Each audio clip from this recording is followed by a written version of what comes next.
Vous savez, il y a des jours qui commencent comme tous les autres et qui finissent par devenir un véritable test.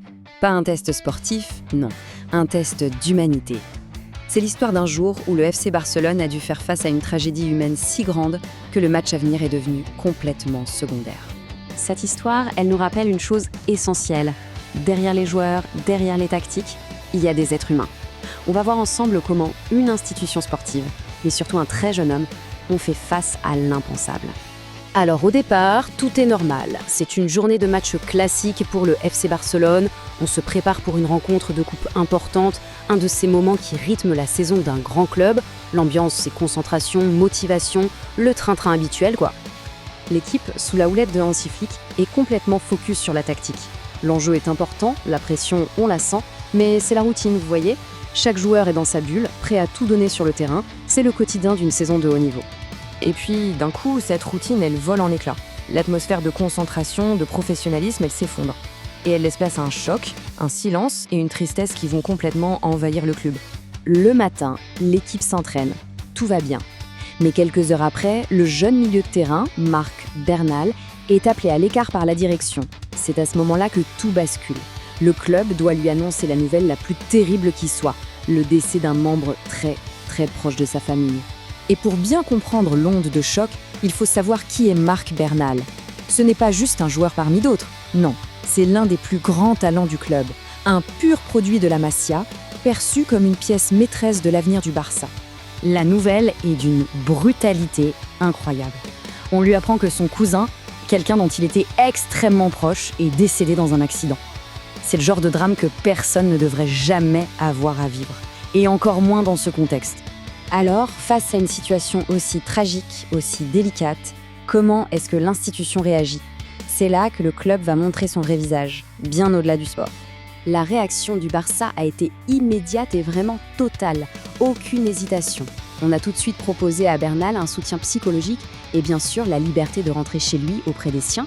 On lui a bien fait comprendre qu'il n'y avait absolument aucune pression pour le match. La priorité, c'était l'humain. Point. Et cette phrase, elle résume parfaitement la position du club. C'est une déclaration forte qui montre que le fameux « mais qu'un club, plus qu'un club », ce ne sont pas juste des mots. Ça prend tout son sens dans des moments comme celui-ci. Alors que tout le monde s'attendait logiquement à ce que le joueur quitte le groupe pour être avec sa famille, l'histoire va prendre un virage complètement inattendu et incroyablement émouvant.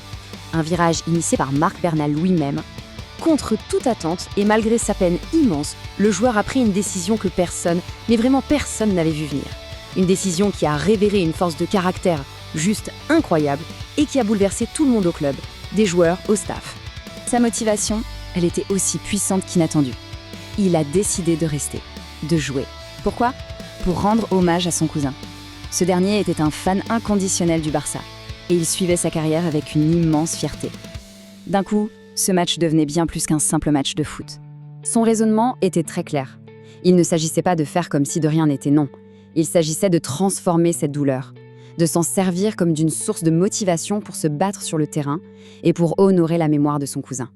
Mais cette décision, aussi courageuse soit-elle, a placé le club et surtout l'entraîneur face à une situation extrêmement complexe. Un vrai dilemme, à la fois humain et sportif. Le dilemme était de taille. D'un côté, on a le souhait du joueur. Un souhait sincère, profond, respectable. Et de l'autre, la responsabilité du club de le protéger. Est-ce qu'on respecte sa volonté, au risque de lui faire porter un fardeau émotionnel beaucoup trop lourd dans un match à haute pression, ou est-ce qu'on le protège, quitte à aller contre sa décision ? Et cette tension, on l'a aussi sentie chez les supporters. D'un côté, une immense fierté face à la force mentale de ce jeune joueur, mais de l'autre, une vraie inquiétude tout à fait légitime sur sa capacité à gérer une telle épreuve. Au final, ça nous laisse avec la question centrale de cette histoire. Une question qui n'a pas de réponse facile. Fallait-il respecter le désir d'un jeune homme de transformer sa peine en hommage, ou était-ce le devoir du club de le protéger, peut-être même de lui-même ? C'est une réflexion qui va bien au-delà du sport et qui touche à ce qu'il y a de plus profond, la responsabilité et l'empathie.